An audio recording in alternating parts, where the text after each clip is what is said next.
I stood in front of our bedroom mirror, smoothing down my anniversary dress and practicing my smile. 6 years of marriage, and I still got butterflies thinking about surprising Travis with the romantic dinner I'd planned. The irony of what happened next still makes my stomach turn. My name is Blair, and this is the story of how my husband left me for my cousin on our anniversary, and how it became the best thing that ever happened to me. Blair? Travis's voice drifted up from downstairs. Can you come down for a minute? Something in his tone made me pause. 15 years together, and I knew every inflection of his voice. This wasn't his excited anniversary tone. This was his "we need to talk" voice. I descended the stairs slowly, my heels clicking against the hardwood. Travis stood in our living room, hands shoved deep in his pockets, and there, perched on our cream leather sofa like she belonged there, sat my cousin Layla. "What's going on?" I asked, though a cold feeling was already spreading through my chest. Travis cleared his throat. "Blair, we need to talk." "On our anniversary?" I meant it to sound light, but my voice cracked. "I'm in love with Layla," he blurted out. The room went silent. I could hear the tick of the grandfather clock Travis's parents had given us as a wedding gift. Tick, tick, tick. "How long?" The question came out surprisingly steady. Layla spoke up, her voice small. 8 months. 8 months. While I was planning our anniversary dinner, while we were having Sunday dinners with my family, while Layla was helping me pick out Travis's birthday gift, they were sneaking around behind my back. "I'm moving out today," Travis continued. "I've already packed my things." That's when I noticed the suitcases by the door. He'd planned this, waited for this moment. "Blair, say something," Layla pleaded, reaching for my hand. I pulled back sharply. "Don't touch me." "We never meant to hurt you," Travis said, running his hands through his hair, a nervous habit I once found endearing. "It just happened." A laugh bubbled up from somewhere deep inside me. "It just happened? For 8 months?" "I know this is a shock," Travis started. "A shock," I interrupted. "A shock is finding out you ate the last cookie. This is... I gestured between them, words failing me. "We want to do this right," Layla said, standing up. "That's why we're telling you now." "On our anniversary?" I turned to Travis. "Was that your idea or hers?" He had the decency to look ashamed. I thought, a clean break. "Clean?" I laughed again, and this time it sounded slightly hysterical. "There's nothing clean about this." I walked to the window, needing space, needing air. Outside, life went on normally. Mrs. Peterson walked her dog. Kids rode their bikes. The world hadn't stopped spinning just because mine had imploded. "I'll get my things," Travis mumbled, heading upstairs. Layla hovered uncertainly. "Blair, I hope someday you can forgive." "Stop." I turned to face her. "Just stop. You don't get to hope for anything from me anymore." She flinched but stayed put. "We're family." "We're family," I corrected. "Now you're just the woman who slept with my husband." Travis came back down, more bags in hand. The sight of him packing up his life so efficiently made something snap inside me. "You know what's funny?" I said, my voice eerily calm. "I spent weeks planning tonight. Made reservations at Bella's, bought a new dress, wrapped your gift." I gestured to the silver-wrapped package on the coffee table. "Go ahead, open it." "Blair, I don't think—" "Open it." With trembling fingers, he unwrapped the package. Inside was a leather-bound journal filled with photographs and memories from our 15 years together. On the last page, I'd written about my hopes for our future. "I was going to tell you tonight that I'm ready," I said softly. "Ready for the baby we've been talking about." The color drained from his face. Layla made a choked sound. "But I guess everything happens for a reason, right?" I walked to the door and held it open. "Goodbye, Travis." They left quietly, Travis pausing at the threshold. "I really am sorry." I met his eyes. "Not as sorry as you're going to be." The door clicked shut behind them, and I stood there, alone in the house we'd built together. The grandfather clock kept ticking. Outside, a kid laughed. And somewhere deep inside me, something shifted. I picked up my phone and dialed. Hey, Peyton. Remember that women's advocacy program we used to talk about? I think it's time. You're doing what? Peyton nearly spat out her coffee across the cafe table. 2 weeks had passed since my world imploded, and I was done wallowing. Starting the advocacy program, I repeated, sliding my laptop around to show her the rough business plan I'd drafted. Remember how we used to talk about this in college? Supporting women through career transitions, divorce, domestic violence? Peyton leaned forward, scanning the document. Of course I remember. But Blair, honey, are you sure this is the right time? You just found out about Travis and what better time, I interrupted. I've got nothing holding me back now. No husband telling me to play it safe with my career, no family obligations keeping me from taking risks. Speaking of family, Peyton hesitated. Have you talked to anyone besides Layla and Travis? I stirred my untouched latte. My sister Nadine's been checking in daily. Mom's alternating between wanting to kill Travis and trying to set me up with her dentist's son. Dad's, well, being dad. Quiet, supportive, probably plotting Travis's mysterious disappearance. And Annika? Has she reached out? Layla's sister sent me a text. Said she had no idea what was happening and she's disgusted with both of them. I pulled up the message on my phone. Actually, she might be a good resource for the program. She works in social services. You're really serious about this, aren't you? Dead serious. I opened another document. I've already found a potential space to rent. It's that old community center on Oak Street. They're practically giving it away because it needs renovation. Peyton's eyes widened. Blair, that's going to take serious money. I know. That's why I've set up a meeting with Eric Henry. The Eric Henry? The philanthropist? I nodded. He funds women's initiatives. I reached out through LinkedIn, and his assistant actually responded. Meeting's tomorrow. Holy shit. Peyton sat back. You're not messing around. No, I'm not. I closed my laptop. Travis and Layla thought they were writing the end of my story. They're not. They're just the catalyst for the beginning. My phone buzzed. Another text from Nadine. Heads up. Mom's on the warpath. Layla showed up at her book club. Oh God, I groaned, showing Peyton the message. Want to go watch the drama unfold? Actually, yes. I grabbed my coat. But first, help me pick out an outfit for tomorrow's meeting. If I'm going to convince Eric Henry to fund this program, I need to look the part. The next day, I sat in Eric Henry's sleek downtown office, trying not to fidget in my new blazer. He was younger than I expected, maybe early 40s, with kind eyes that seemed to see right through my professional facade. So, Ms. Rogers, he began, tell me why this program matters to you. I took a deep breath. Because 2 weeks ago, my husband left me for my cousin on our anniversary. His eyebrows shot up. That's certainly direct. I'm not telling you this for sympathy, I continued. I'm telling you because in the aftermath, I realized something. Women need support systems. Not just emotional support, but practical help. Career guidance, legal advice, financial planning. A community that lifts them up instead of tearing them down. And you think you're the right person to create this support system? I know I am. I opened my portfolio. I've spent the past 2 weeks interviewing local women, gathering data on what they need most. I've identified potential partners, created a business plan, and found an affordable space. What I need is someone who believes in this vision as much as I do. Eric leaned forward, studying my materials. This is impressive work for 2 weeks. Spite is an excellent motivator, I said before I could stop myself. He laughed, actually laughed, and the tension in the room broke. You know what? He closed the portfolio. I like you, Blair. You're not here playing the victim. You're channeling your pain into purpose. He pressed a button on his desk phone. Sarah, can you bring in the standard grant paperwork? My heart stopped. Does this mean... It means I'm willing to take a chance on you. Initial funding for 1 year with quarterly reviews. He smiled. Don't make me regret this.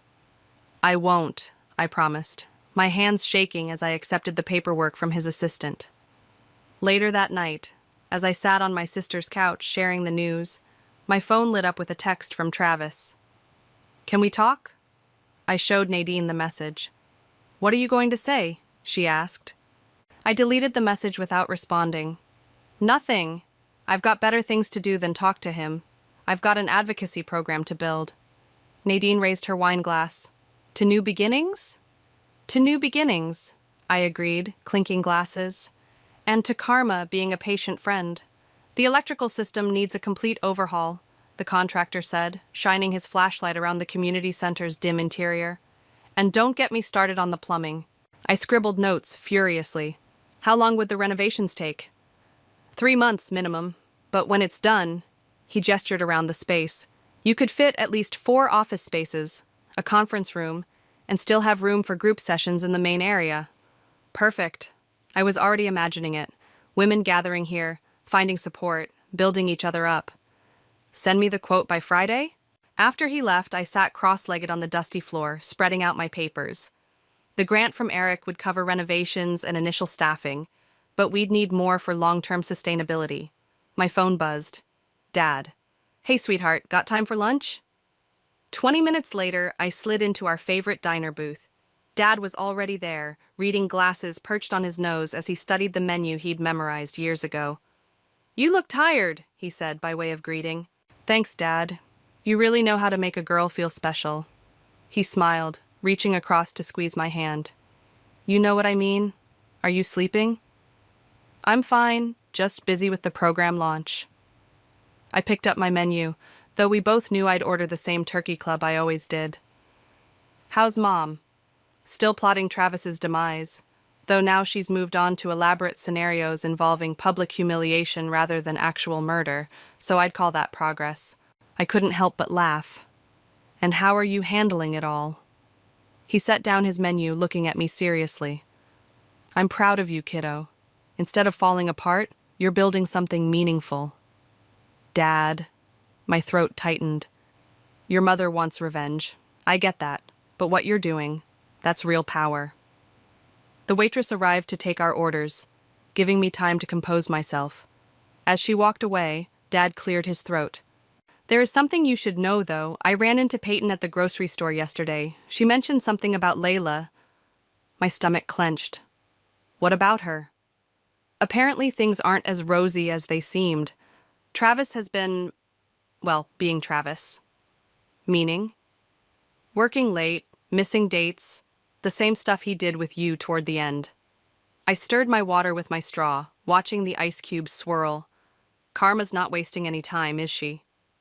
Apparently not. Dad paused as our food arrived. How does that make you feel? Honestly, nothing. I took a bite of my sandwich. I'm too busy to care about their drama. My phone lit up with a text from Annika. Can we meet? Need to talk about the program. And other things. Speaking of drama, I showed Dad the message. Are you going to meet her? I think I have to. She's been supportive, and she could be valuable to the program with her social work background. Later that afternoon, I met Annika at a small coffee shop across town. She looked nervous, fidgeting with her cup sleeve. Thanks for meeting me, she started. I wanted to talk about potentially volunteering with the program, but also... She took a deep breath. Layla's miserable. Not my problem. I know, but she's realizing what a mistake she made. Travis is, well, being Travis. I couldn't help but laugh. You're the second person to say that today. He's already showing his true colors. Missing dates, always working late, flirting with his secretary. Again, not my problem.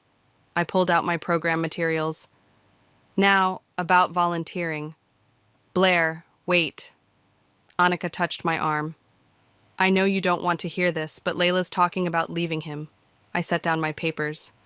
After destroying my marriage and turning our family upside down, she's what? Having second thoughts?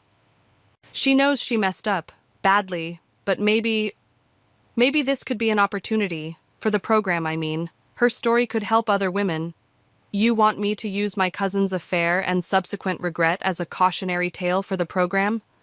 Annika nodded hesitantly. I sat back, considering. It was a compelling idea, from a purely strategic standpoint.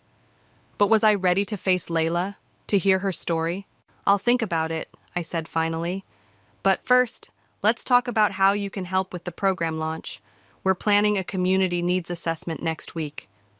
As I drove home that night, I couldn't shake the image of Layla, realizing too late that she'd traded one version of Travis for another. Part of me wanted to gloat, to revel in their misery, but a smaller, quieter part wondered if there might be something more powerful in turning their mistake into a force for good.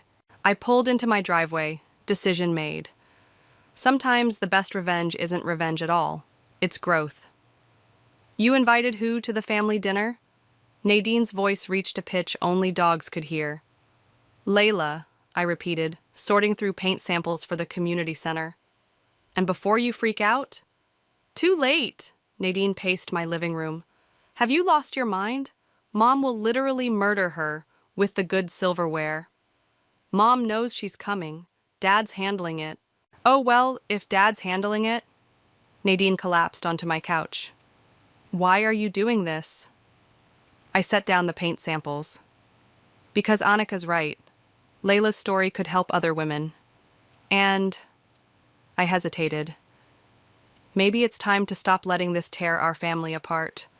That's very mature of you, Nadine said suspiciously. What's the real reason? You'll see at dinner. Sunday dinner arrived with its usual chaos. Mom stress-cooked enough food for an army, Dad played peacekeeper, and Nadine texted me updates from the kitchen. Mom stabbing potatoes like they personally betrayed her. I arrived early to help set up, finding Annika already there. Layla's nervous, she whispered as we set the table. Like, throwing up, nervous? Good, I said, then caught myself. Never mind. The doorbell rang. Mom's wooden spoon clattered against the pot. I'm not answering it. I will, I said, surprising everyone. Layla stood on the porch, looking smaller than I remembered. No designer dress today, just jeans and a sweater that had seen better days. Dark circles shadowed her eyes. Hi, she said softly. Come in. I stepped aside. Everyone's in the kitchen. The silence that fell when Layla entered was deafening. Mom gripped her wooden spoon like a weapon. Dad cleared his throat. Well, he said too brightly, shall we eat? Dinner was excruciating. Forks scraped plates. Someone coughed. Mom aggressively passed rolls. Finally, I couldn't take it anymore. So, Layla, how's Travis? She flinched. I wouldn't know. We broke up last week. Mom's roll stopped halfway to her mouth. Nadine choked on her wine. What happened? I asked, keeping my voice neutral. I caught him with his secretary. Layla's laugh was hollow. Apparently, I should have seen it coming. Once a cheater. Oh, honey, Mom said, maternal instinct temporarily overriding anger. That must have been awful. I deserved it, Layla whispered. What goes around comes around, right? No one deserves that, I said, surprising myself. Which is why I asked you here tonight. All eyes turned to me. The Women's Advocacy Program is launching next month. We're focusing on helping women rebuild their lives after setbacks, divorce, career changes, bad relationships. I took a deep breath. I think your story could help others avoid the same mistakes.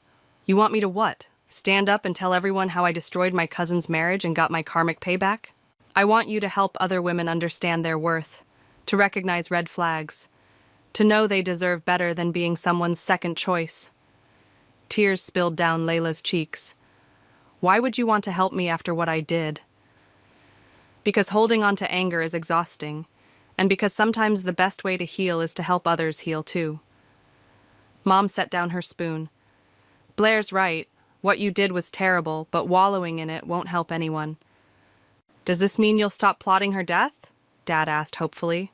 We'll see, Mom sniffed, but I caught her small smile. Later, as everyone helped clean up, my phone buzzed with a text from Eric. Local news wants to do a story on the program launch. Interested? Everything okay? Nadine asked, loading the dishwasher. Better than okay. I showed her the text. The program's getting attention. Real attention. You know who's not going to like that? Nadine grinned. Travis. Travis doesn't get a vote anymore. Layla appeared in the doorway. I'll do it. I'll share my story at the launch. Maybe it'll help someone else avoid my mistakes. Thank you, I said. But Layla? This doesn't fix everything between us. I know. She twisted her hands together. But it's a start, right? From the living room, we heard Mom's voice rise. And another thing. Who does Travis think he is? Moving on to his secretary. That boy never did have the sense God gave a goose. Mom, Dad's patient voice responded, I thought we agreed to let it go. I'll let it go when I'm dead, Mark.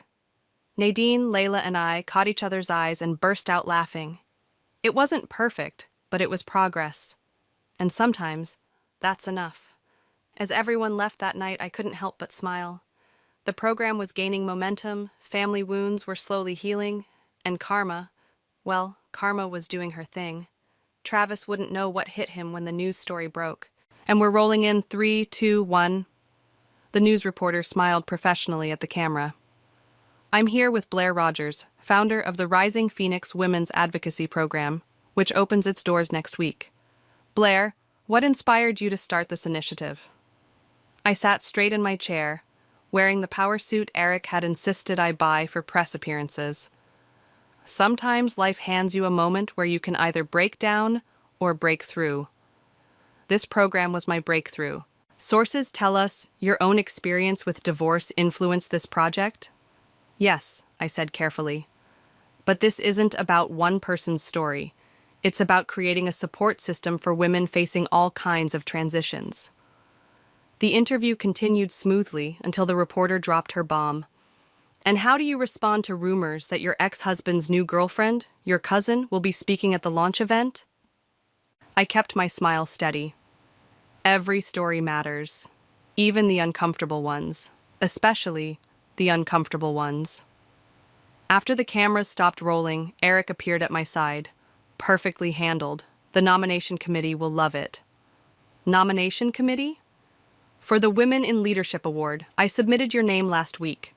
He straightened his tie. The ceremony's next month. Before I could respond, Peyton burst into the room. Blair, we have a situation. Travis is here. My stomach dropped. Here? Now? He's in the lobby. Says he needs to talk to you. Eric stepped forward. Want me to handle it? No, I said, standing. I've got this. Travis stood by the reception desk, looking exactly as I remembered, yet somehow different. Less intimidating. Smaller, somehow. Blair, he started, taking a step forward. This is a private building, Travis. You can't just show up here. I saw the news preview. He ran a hand through his hair. You're really going to let Layla tell everyone what happened? Afraid of bad publicity? My firm's partners won't like it. Your firm's partners? I laughed. That's what you're worried about? Blair, please. We can work something out. Maybe I could make a donation to your program in exchange for discretion? Let me get this straight, I said, my voice rising. You want to buy my silence, after everything? I'm trying to protect my career. Like you protected our marriage? The words shot out before I could stop them. You know what, Travis? This isn't about you. It's not even about me anymore. It's about helping women recognize their worth before they waste 15 years with someone like you. Is everything okay here? Eric appeared at my side, his presence solid and reassuring. Travis's eyes darted between us. Who's this? Eric Henry, major donor and board member, Eric said smoothly. And you are... leaving, I cut in. He was just leaving. Travis's jaw clenched. This isn't over. Actually, it is. I turned to Eric. Would you mind walking me back to my office? We should discuss that nomination. As we walked away, I heard Travis call out, You've changed. I looked back over my shoulder. Thank you. In my office, I collapsed into my chair. Well, that was fun. You handled it beautifully, Eric said, perching on my desk, though I might be biased. Biased? I find I'm becoming increasingly biased where you're concerned. He met my eyes. Would it be completely inappropriate if I asked you to dinner? My heart skipped. Yes. No. I took a breath. Dinner would be nice. Tomorrow? After the final renovation inspection? It's a date. The words slipped out before I could catch them. His smile widened. Yes, it is. After he left, Peyton appeared in my doorway. So, Eric Henry, huh? Don't start. I'm just saying he's successful, handsome, and he looks at you like you hung the moon. He's also on my board of directors. A minor detail. She dropped into a chair. So, what are you wearing tomorrow? Nothing, because it's not happening. I can't date my biggest donor. Why not? You're not that woman anymore, Blair. The one who plays it safe, who worries about what everyone else thinks. She was right. I wasn't that woman anymore. My phone buzzed with a text from Layla. Travis came by my place too. Tried to convince me not to speak at the launch. I told him to go to hell. I showed Peyton the message. Look at that, she grinned. Your cousin grew a backbone. Maybe we all did. So, about that dinner outfit? I laughed, pulling up my calendar. Help me pick something. But Peyton, let's keep this quiet for now. The last thing I need is Mom playing wedding planner again. Deal. But when you win that leadership award next month, you better let him be your date. I thought about Eric's kind eyes, about Travis's diminished presence, about how far I'd come from that woman in the anniversary dress. Maybe I will, I said. Maybe I will. The annual family reunion buzzed with tension. Aunt Martha's famous potato salad sat untouched as relatives clustered in whispered groups, stealing glances at me, then at Layla, then back again. We'd agreed to attend separately, her in the afternoon, me in the evening, but plans changed when the local news crew asked to cover the event. Ready for this? Nadine appeared at my elbow, clutching a glass of wine. Define ready. I smoothed down my dress for the 100th time. In 30 minutes, I'd be announcing the program's success to our entire extended family, and the evening news. Mom's already had 3 glasses of wine, Nadine reported. Dad's stress-eating cocktail weenies, and you'll never guess who just showed up. My stomach dropped. Travis? With his secretary-turned-girlfriend. Bold move, considering half the people here still want him dead. I scanned the crowd until I spotted him. Travis, looking uncomfortable in a polo shirt that was slightly too tight. A petite blonde hovering nervously beside him. What's he doing here? Uncle Rob invited him. Apparently, they're still golf buddies. Fantastic. I checked my phone. Another text from Eric. On my way. Traffic's terrible. Save me some of that famous potato salad? Despite everything, I smiled. Is that Eric? Nadine waggled her eyebrows. How was dinner last week? Perfect, I admitted. And then the next dinner was perfect too, and the one after that.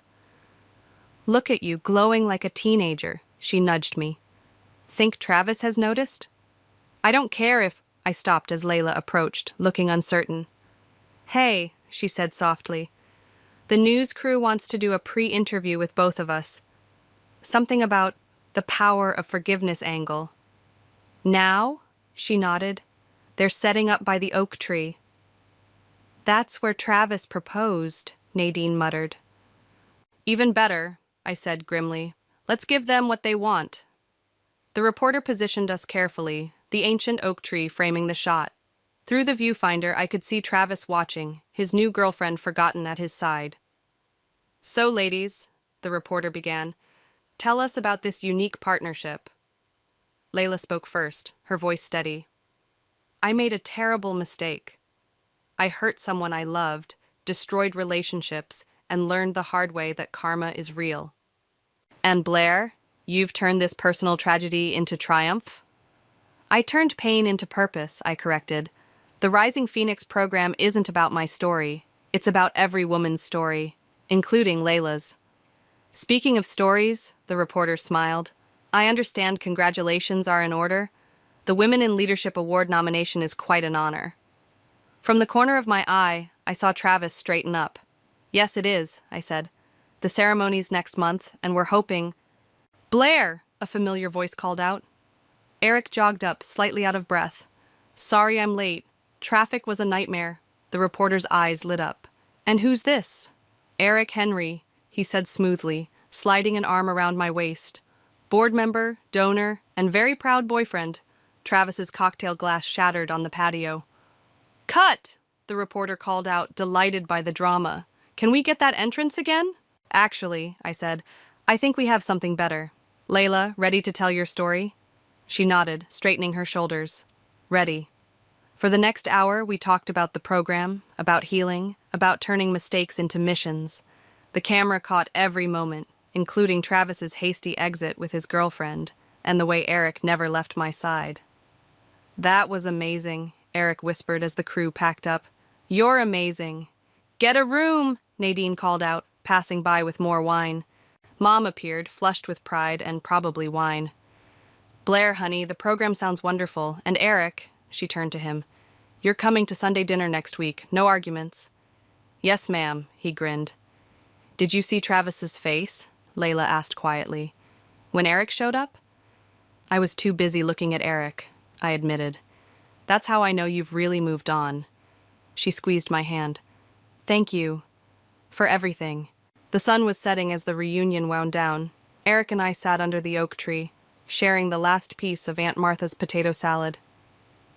So, he said, about that award ceremony next month? Yes? I was thinking, maybe we could make it a double celebration? My heart stopped. What do you mean? He pulled out a small velvet box. I'm not proposing, not yet. But this is a promise ring. A promise that when you're ready, when it's right. Yes, I whispered, letting him slip the delicate ring onto my finger. When it's right. From across the yard, I heard Mom's delighted squeal. Nadine was probably already planning the wedding. And somewhere, Travis was realizing exactly what he'd lost. But sitting there, under the oak tree with Eric, none of that mattered. What mattered was that I'd found my strength, my purpose, and maybe even my happy ending. The Women in Leadership Award ceremony glittered with possibility. Hundreds of people filled the hotel ballroom, their excited chatter mixing with the soft, classical music playing overhead. Eric squeezed my hand under the table. Nervous? He whispered. Terrified, I admitted. What if I trip on stage? Then I'll trip too, make it look intentional. Peyton leaned across the table. Heads up, Travis just walked in. I refused to turn around. With the secretary? No, Nadine chimed in, not even trying to be subtle about her rubbernecking. He's alone, and he looks rough. Can we not? I adjusted my speech cards. This night isn't about him. You're right, Mom said, reaching over to straighten my necklace. It's about my brilliant daughter who turned heartbreak into hope for hundreds of women. Speaking of which, Eric nodded toward the stage. I think they're ready to start. The lights dimmed as the MC took the stage. I half listened to the opening remarks, my mind on the 50 women from our program sitting at sponsored tables throughout the room. Women who'd found their strength, just like I had. And now, the MC announced, to present the Women in Leadership Award, please welcome Layla Schmidt. My head snapped up. This wasn't part of the plan. Layla walked onto the stage, looking elegant in a simple black dress. Her hands shook slightly as she adjusted the microphone.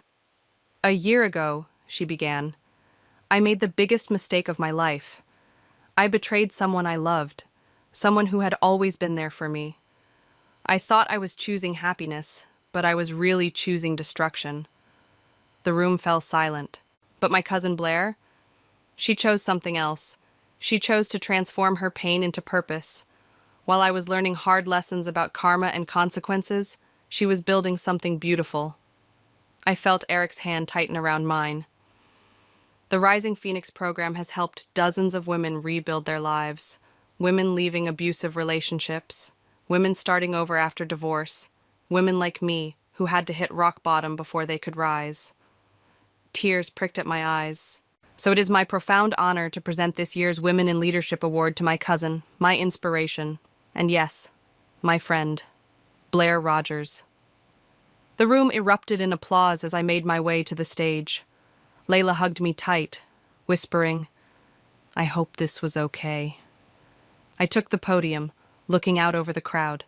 I spotted Travis near the back, looking smaller than I remembered, but my eyes were drawn instead to Eric's proud smile, to my family's beaming faces, to the women whose lives we'd touched. Thank you, I began. A wise person once told me that sometimes life hands you a moment where you can either break down or break through. Standing here tonight, I see so many women who chose to break through. I shared stories of our program participants, The domestic violence survivor who now counsels others. The divorced mother who started her own business. The young woman who left a toxic relationship and found her voice. But this award isn't just about me, I continued. It's about every person who supported this dream. My family, who showed me that love is stronger than betrayal. Eric, who believed in me when I was still learning to believe in myself. I paused, finding Travis's eyes in the crowd. And yes, it's even about those who hurt us, because sometimes our greatest pain leads to our greatest purpose. The Rising Phoenix program isn't just about helping women survive. It's about helping them soar. The standing ovation that followed was deafening. As I returned to my seat, Eric pulled me close, kissing me softly. "Proud of you," he murmured. Later, during the reception, Travis approached our table. He looked uncertain, almost fragile. "Congratulations," he said quietly. "You've done something amazing here." "Thank you," I replied, surprised to feel nothing but calm. "How are you?" "Honestly, starting over? The secretary, that didn't work out." "I heard," I said. "There's a men's support group that meets at the center on Thursdays, if you're interested in real change." He nodded slowly. "Maybe I will." "And Blair? I really am sorry. For everything." "I know," I said. "But I'm not." As he walked away, Eric wrapped his arms around me. "Ready to go home?" "Almost." I turned to face him. "Remember that promise ring?" "Of course." "I'm ready, when you are." His face lit up. "Yeah?" "Yeah." From across the room, I heard Mom's excited squeal. Somehow she always knew, and Nadine's delighted laughter. Layla caught my eye and smiled, genuine happiness replacing the guilt that had haunted her for so long. The Rising Phoenix program had started as my revenge against betrayal, but somewhere along the way, it had become something more. It had become my redemption, my purpose, my future, and standing there in Eric's arms, surrounded by family and friends and the women we'd helped, I knew this was just the beginning. "If you cry, I'll cry and then my makeup will run," Nadine warned, adjusting my veil in the church dressing room. "I'm not crying," I lied, blinking rapidly. "I'm just thinking about how far we've come." "Save the reflection for your vows," Mom bustled in, carrying my bouquet. "Though I still think you should have let me add more flowers to the centerpieces." "Mom, everything is perfect." I turned to the mirror, hardly recognizing myself in the elegant white dress. "Even the centerpieces." A soft knock at the door revealed Layla and Annika. "The program participants are all seated," Layla reported. "Front 3 rows, just like you wanted." "And Travis?" Nadine asked hesitantly. "In the back with his new girlfriend," Annika said. "The counselor from the men's support group? They actually met through the program." I smiled, remembering his nervous phone call asking if it would be okay to bring her. He'd been attending the support group regularly, working on himself, learning to be better. It felt right having him here, witnessing this new beginning. "5 minutes," Peyton called through the door. Dad appeared, looking dapper in his tuxedo. "Ready, kiddo?" "Almost." I turned to Layla. "Thank you for everything." She hugged me carefully, mindful of the dress. "Thank you for showing me how to be strong." The wedding march began, and everyone scrambled into position. As Dad and I waited behind the closed doors, he squeezed my hand. "You know," he said softly, "sometimes the worst things that happen to us lead us to the best things." The doors opened, and Eric's face at the altar made everything else fade away. He looked at me like I was his miracle, his eyes shining with tears he didn't bother hiding. Our vows were personal, honest, real.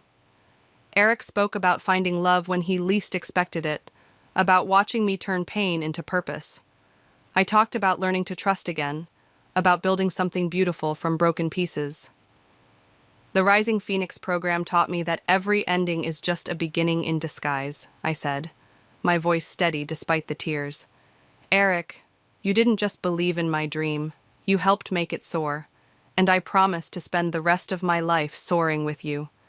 The reception was a beautiful chaos of family, friends, and program participants. Mom danced with everyone, Dad gave an emotional speech that had the whole room crying, and Nadine caught the bouquet, though I'm pretty sure she tackled someone for it. "May I have this dance?" Travis's voice surprised me during a slow song. I glanced at Eric, who nodded encouragingly. "You look happy," Travis said as we swayed awkwardly. "Really happy." "I am." "The program. It changed my life too, you know. Made me face some hard truths about myself." "I know. Sarah told me you've been helping other men recognize their toxic behaviors." He smiled slightly. "Karma works in mysterious ways, doesn't it?" "It does." I spotted Sarah watching us, her expression gentle. "She's good for you." "She is. And Eric, he's everything I should have been." "No," I said firmly. "He's exactly who he is, and I'm exactly who I am. We can't change the past, Travis. We can only learn from it." The song ended, and Eric appeared at my side. "Mind if I steal my wife back?" Wife. The word sent tingles through me. Later, as Eric and I swayed to our last dance, I looked around the room. Mom and Dad, still so in love after 30 years. Nadine flirting with Eric's best man. Layla and Annika laughing with program participants. Travis and Sarah, heads bent close together, starting their own story of redemption. "What are you thinking?" Eric murmured in my ear. "I'm thinking about phoenixes," I said. "About how sometimes we have to burn everything down to build something better." "And did you? Build something better?" I thought about the hundreds of women we'd helped, the lives we'd changed, the strength we'd found together. I thought about the man holding me, who saw my broken pieces and called them beautiful. "We all did," I said. "Every single one of us." The music faded, but Eric kept holding me. "Ready for our next adventure?" I looked up at him, at the future shining in his eyes. "With you, always." As we left the reception, under a shower of rose petals, I caught one last glimpse of my family. All of them, even the ones who had hurt me, even the ones I had to forgive to find my happiness. They were all part of my story, my rising, my triumph. And as Eric and I drove away toward our honeymoon, toward our future, I knew that some endings aren't really endings at all. They're just the first page of a better story. A story of strength, of redemption, of rising from the ashes again and again until you finally learn to fly.